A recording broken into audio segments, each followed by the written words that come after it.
All right, this is the first ever chat between Cryptolingo and Didactic JD from Montana to Memphis, Tennessee, connected by the internet. We're going to chat about current events and affairs in the world of cryptocurrency and blockchain technology. Lingo, did I leave something off on the intro? Feel free to fill in the blanks while I try to find my agenda that I typed up. Nope, we just had a great conversation at the Daily Gway meetup, so we thought we'd try it again. That's all I know. That's fair. That's a fair assessment of things. Your breakdown of L2 was one of the most easiest to understand aspects of the nebulous cryptic world of cryptocurrency, and really helped me understand and appreciate. I think it was essentially the concept of proof of work versus proof of stake. I think we talked about that a little bit as well. Yeah, a lot of these guys really get into the technical details of everything and lose a lot of people. So yeah, well, I mean, I come from a background of language teaching, and so I'm into communication in different ways. So I really like looking at it from the aspects, I feel like understanding and comprehension comes via language. So I really like exploring that facet and using it as a foundation to hopefully understand other stuff. There we go. There's the crypto chat.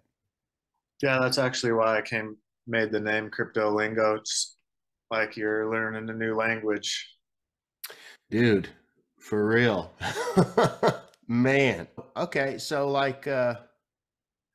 I will admit, I like the Bankless show. I'm presuming you watch those guys.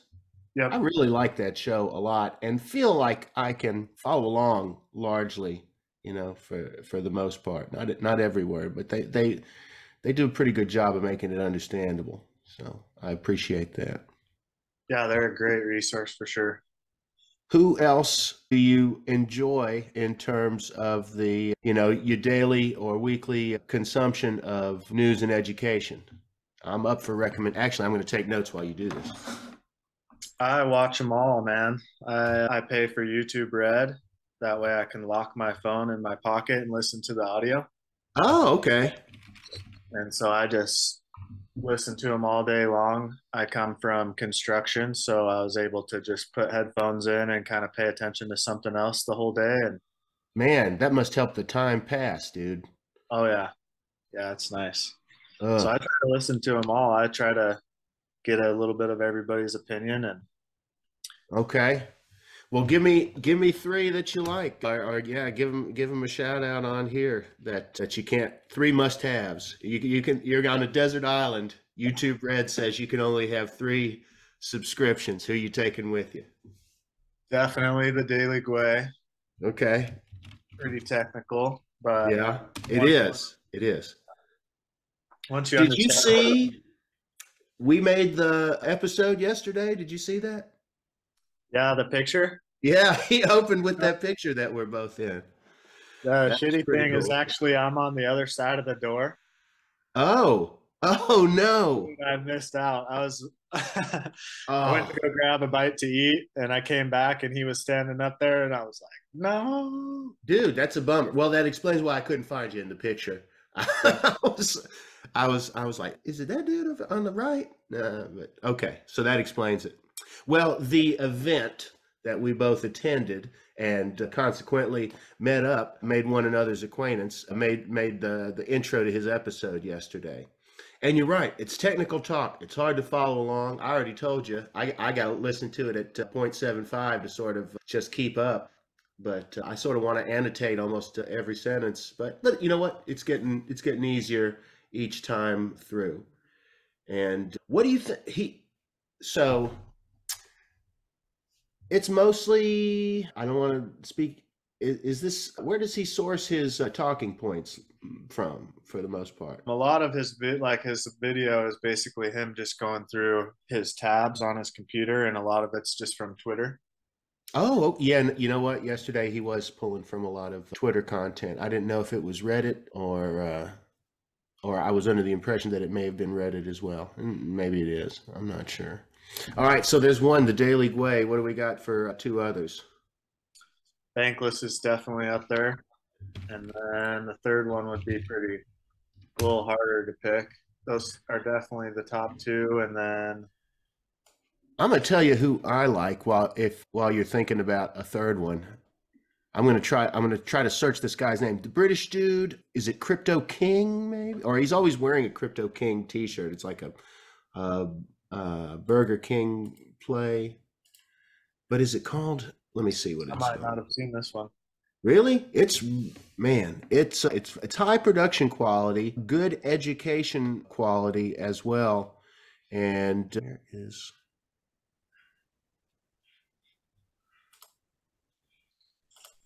man, I'll see if I can get back to it later. But yeah, it is really good content. And Up Only is pretty good. I like Toby. He's always funny. and He makes everything a little bit more lighthearted and doesn't take everything so seriously. all right, sort of a tangent. You know Lex Friedman? You ever Yep. watch the Lex Friedman podcast? Yes. Really good stuff. Yeah. The day I got back from East Denver, I caught the Lex Friedman episode with Michael Saylor on it. Have you seen Okay. that one? Yeah. That blew me away. I was not familiar with Michael Saylor at all, and the way he was sort of moving from topic to topic was blowing me away. Like it was like starting with the history of technology and then moving on to, physics and then computer science and then finance and then, crypto. And I was like, wow, this guy is synthesizing a lot of heavy, deep stuff. So I was like, who the hell is this guy? And he was like a bigwig at Microsoft for like 30 years, I guess.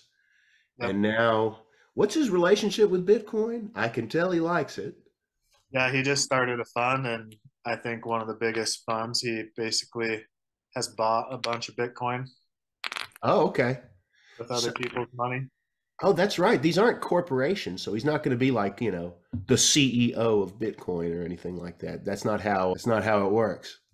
Right. Yep. He just started an investment company, and they mostly buy crypto stuff, I think. Bitcoin. Okay. Groovy. Yeah, well, this guy just really made a big impression on me. And so I was sort of been searching some other presentations or clips of his, but nothing has compared to that Lex Friedman podcast. That one, that was a really, really good interview. I've only known about Lex Friedman for a little over a month, but I think that's probably my favorite interview that I've seen so far, especially after making it home from East Denver and sort of, having that sort of frame of mind fresh on the brain, and then him being able to talk about it like that. It was really impressive. He's definitely very good at breaking stuff down. Some of his analogies are pretty out there, like how Bitcoin's just a swarm of energy, and Yeah. he's got some outlandish thoughts, but It's he's very abstract and philosophical. Yeah, yeah. He talks about the concept of property. He talks about, yeah, energy and the transfer and the holding of energy and relates it biologically and in terms of like, yeah, the physics of the universe. It was really fascinating. yeah. And then Lex Friedman, he's one of the best interviewers. He's got a lot of really popular videos and a pretty good channel. Any video he posts pretty much gets 500,000 views. Yeah, for sure. And he's really curious over a variety of subjects. He is a good interviewer, and he seems to be able to get whoever he wants on the show. I mean, he's over and over again, and a real vast variety. And was it oh, he had one that was with some CIA operative, Batista or something along those lines, but that was another really fascinating one.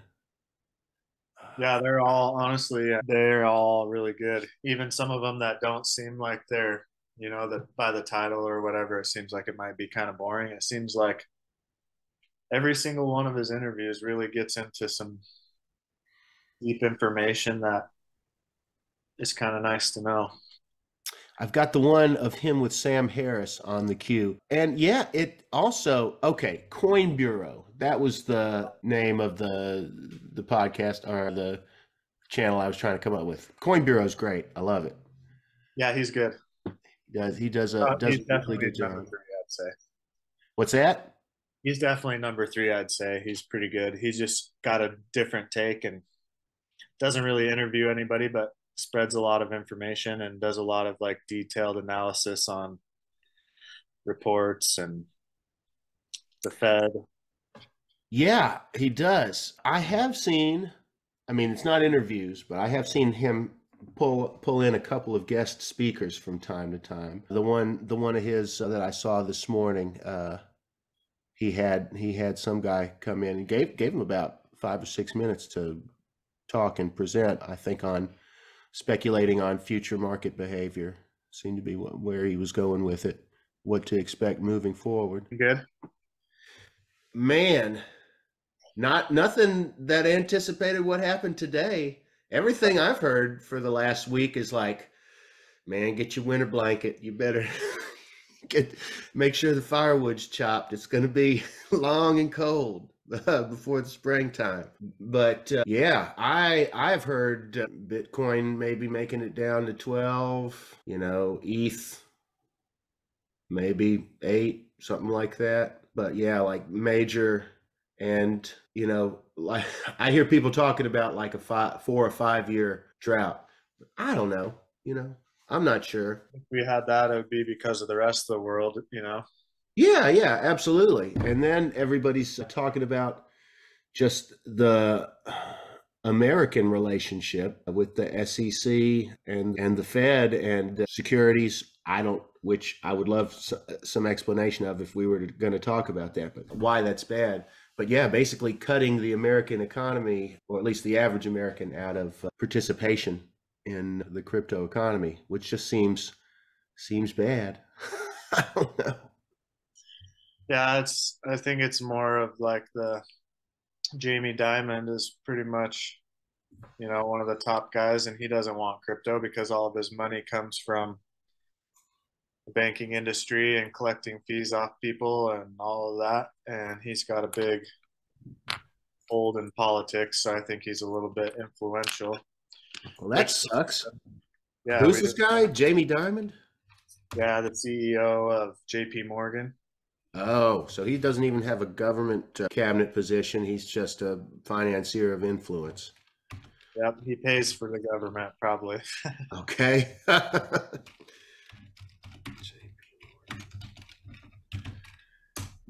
And okay, well, that's a name to look into.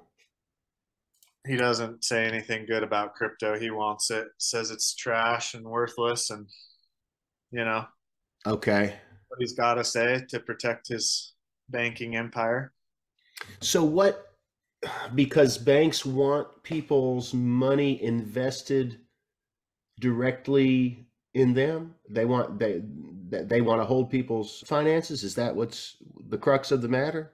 If people don't want a bank to hold their money, then banks lose power and wealth. Just everything. Like, you go through a bank for your home loan, and all the employees that you use to go through buying a home, mortgage officers, title, all that stuff is basically non-existent with crypto because of smart contracts. You don't need the person there to check if you have a good credit score. You don't need the person there to check if you have money in your bank. You don't need the person there to write the loan. Like, if it's all done by crypto and smart contracts. So the bank economy has nothing to stand on at that point. It's just Right. nothing to do. Okay. Yeah, so we're kind of eating into a lot of his business, a lot of we're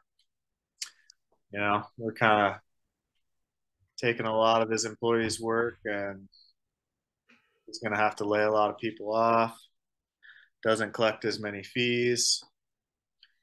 He's not the kingpin anymore, basically.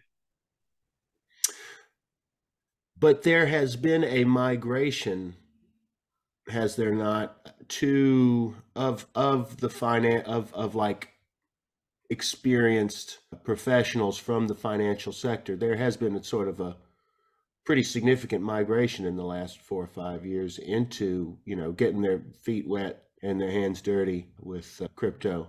I'm presuming, I think I've heard that. Yeah, I wish there was a list somewhere, but it seemed like there was a lot of top executives from every company joining, crypto. I mean, the founder of YouTube and Oh, the really? yep, the engineers that created Google. I mean, pretty much all the smart people are jumping ship. So that's another reason why those banking guys are all mad.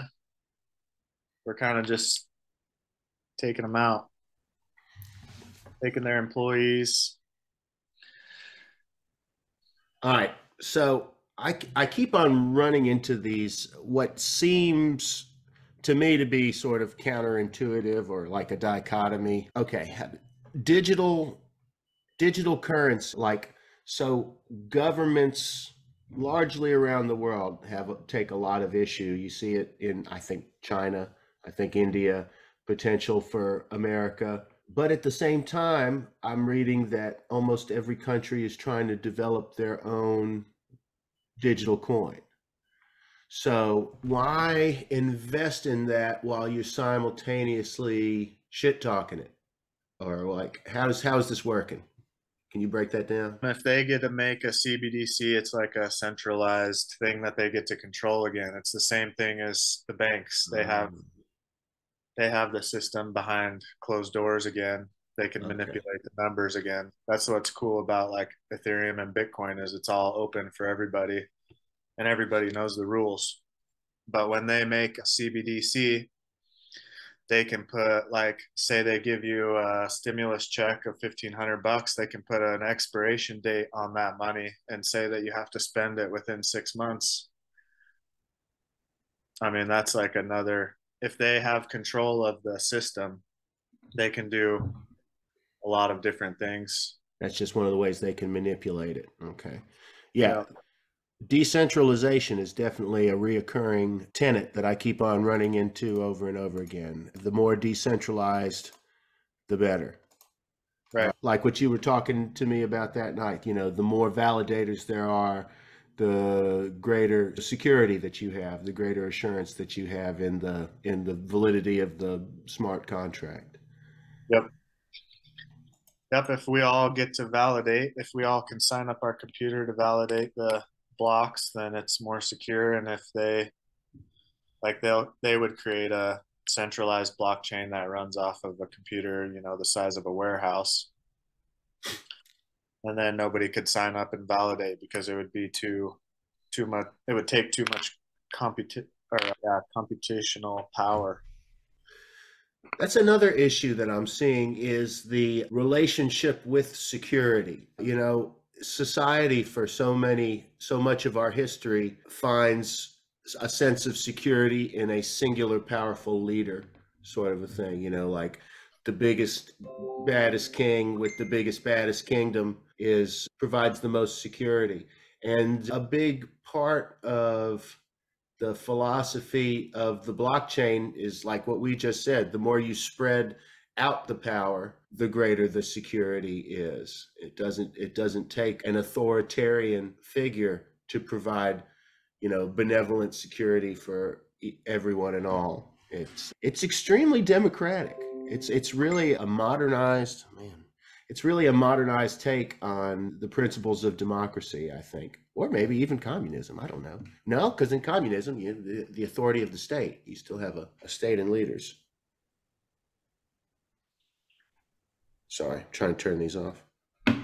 Getting Yeah, dings it's a and pretty cool system. It's pretty cool that we're getting away from, it's just a little less trust for everybody. And well, it seems like a reiteration of an idea that society has been going after and going for a long time. And it seems like this iteration is getting a lot closer to the mark of equity. It's just so niche though, and you you got to be really smart and you got to have enough time and curiosity to get involved and engaged in it. It's accessibility. That's what it needs. And people talk about, Superfizz talked about gatekeeping that goes on and how that has to, come to an end. But yeah, I think in theory, it's really great.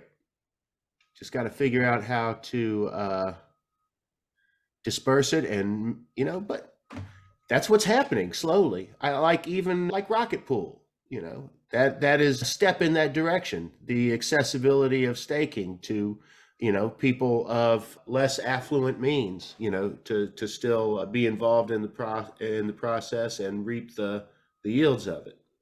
Yep. Yeah, Uh, there's a lot of cool stuff coming.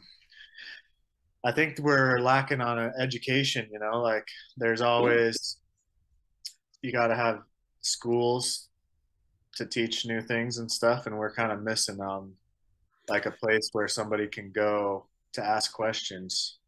Besides Discord, you got to type, and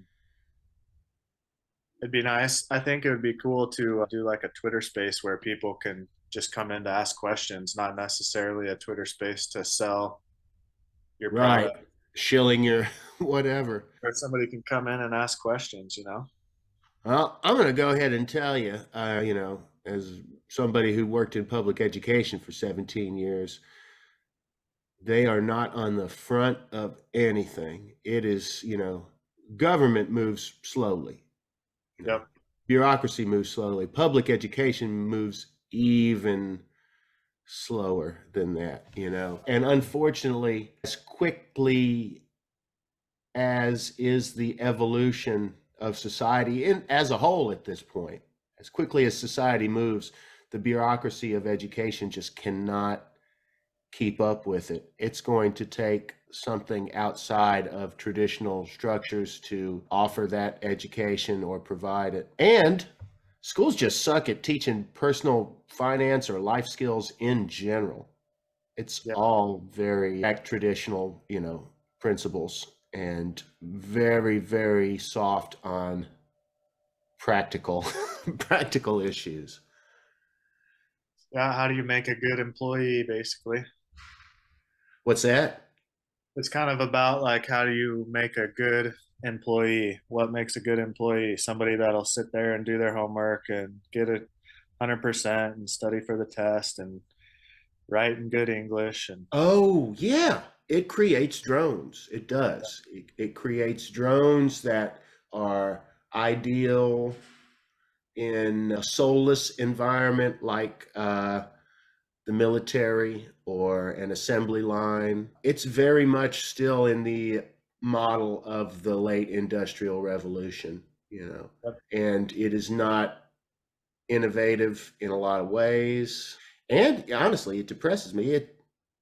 It prepares you to be a soldier, a factory worker, or an inmate, and it really sucks and is depressing. what do So you think would be good? Like, how would you create a school for crypto? Like, what would be a good way to do that, you think?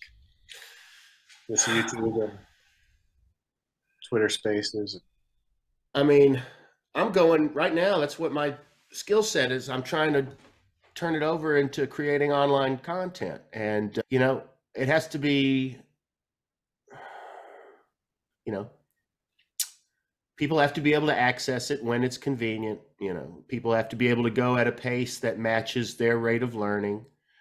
They have to be able to go back and recycle through the material again. It can't be like class. We're like, well, you missed that day. You just, tough shit. It can't work like that. You need to be able to go back and refamiliarize yourself with the material and just go through it again and do better at it. I mean, like, in the simplest sense, like I read Mark Twain when I was 13. Okay.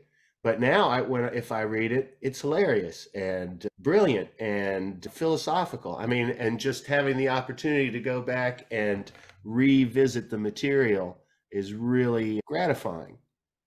And conversely, I watch a movie that I loved when I was 10 years old, and now I'm like, whew, that sucked. That was a terrible. Why did I like Revenge of the Nerds? Damn. So yeah, you need to be able to go back and revisit material at your convenience. You need to be able to access it at your convenience. And there needs to be some degree of customizability.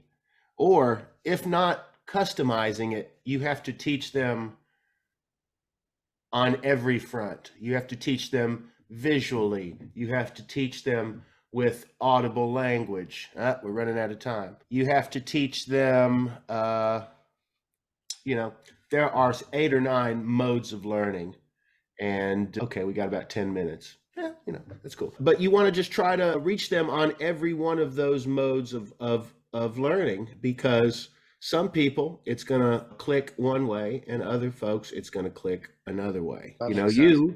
You are probably at least largely an oral AURAL learner. If you can listen to these podcasts while you're doing stuff and be able to take away a bunch of meaning from it, you probably have excellent translation of sound to embedding it to memory and being able to process that. Other folks, they need visual stuff. For me, if I have both, that's great. I love the synthesis of both. Yeah, I think I like all of them, but it is nice to be able to choose for what kind of environment you're in. Like if you're doing something else, audio is nice. If you got an extra minute, YouTube's pretty nice to get the visual, and Oh like yeah, talking to somebody else.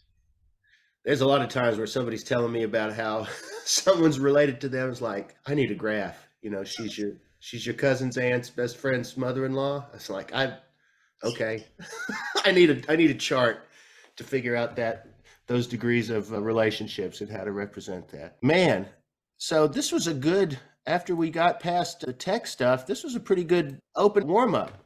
We did not look, I think the Ethereum bingo card squares construction could be fun. I think, you're like a checklist. Like if you're a real, what's it called? An ETH maxi? Is that an ETH maxi? Yeah. Okay. Yeah. Maybe an ETH maxi bingo card. I don't know if that's a derogatory term or not. I'm not sure. I don't mean it in a derogatory, like a fanboy for ETH is what I thought it meant. Yep. That's pretty much it. Some people take it bad. Some people, it is what it is. I like ETH. Yeah, me too. Some people without anything, So yeah, I think that bingo card thing could be fun. I think if we can get Fizz in on something, he would be definitely a good authority to have for that if we build that. My buddy CJ, who did not make it, he's big into ETH, but he's also a Bitcoin guy, so he might provide some good counterpoint on some issues. Did not get to talk about securities and their threat to staking platforms. It looks like specifically like Rocket Pool could be targeted pretty soon in this securities thing, or they could be one of the first to get in trouble. But then I heard Ethereum in general this morning, like anything that's an Ethereum platform could get in trouble. Yeah, I don't know. I'm anxious to kind of see what happens with all of that, because I don't know what the rule is. They said Ethereum was not a security when it was on proof of work, and now it's a security because it's on proof of stake, because you gotta basically have 32 ETH, so it's like a business to be able to keep Ethereum running. Okay. Well, I'm sure they're going to be working on that. Do you see the 32 ETH requirement coming down, or is that just, do you think that's fixed and permanent? I don't know about the main protocol, but it's nice when you see things like Rocket Pool, how they basically split it up via smart contract to let everybody kind of work together. And then Lido, I guess I hear Lido and Rocket Pool sort of occupying very much sort of the same niche in terms of those sort of services. Yep, and stake-wise. Oh, okay. Yeah. Yeah, I spent all last week editing the Stakewise ETH Staker community call, so I got a big dose of Stakewise content. This week it's going to be OBOL, so actually that's what I got to do when we get off here is take a look at that. So what do you think of Stakewise, or what does Rocket Pool think of Stakewise? I guess that's cool that they did a podcast together. Well, this was ETH Staker and Stakewise, and gosh, the general. I'm trying to recall what the general consensus was. The V3 upgrade is coming out. I think they're just doing preliminary, like invitation only tests of the version 3. But, it's, as I can recall, it's the same principle of, you know, broadening community, increased decentralization. That's the kind of stuff that ETH Staker really seems to get into based on the guests that I've seen. Anything that's more inclusive, communal in the process, that's the reoccurring theme. I don't know how Stakewise relates to Rocket Pool, and I don't know how these organizations work, if they see each other as threat or competition. I doubt it, but I really can't tell. I know that for like the health of Ethereum, it'd be good for everybody to kind of own the same portion. You know how they say everybody's kind of upset that Lido's over every time Lido goes over 30% of the staking. Right. That's what you hear over and over again. That is the negative thing about I've heard about Lido, is the share of, what is their share of ETH? That 30% is how many coins they. Yep, they have the majority of the staked ETH on Ethereum. Oh, of staked ETH. Okay. Yep. So what percentage of Ethereum would you say is being staked, or do you have any idea? I don't. There's a website that you can look it up, but I don't know. I think it's quite a bit though. Okay. Well, maybe that's a homework assignment for the next chat.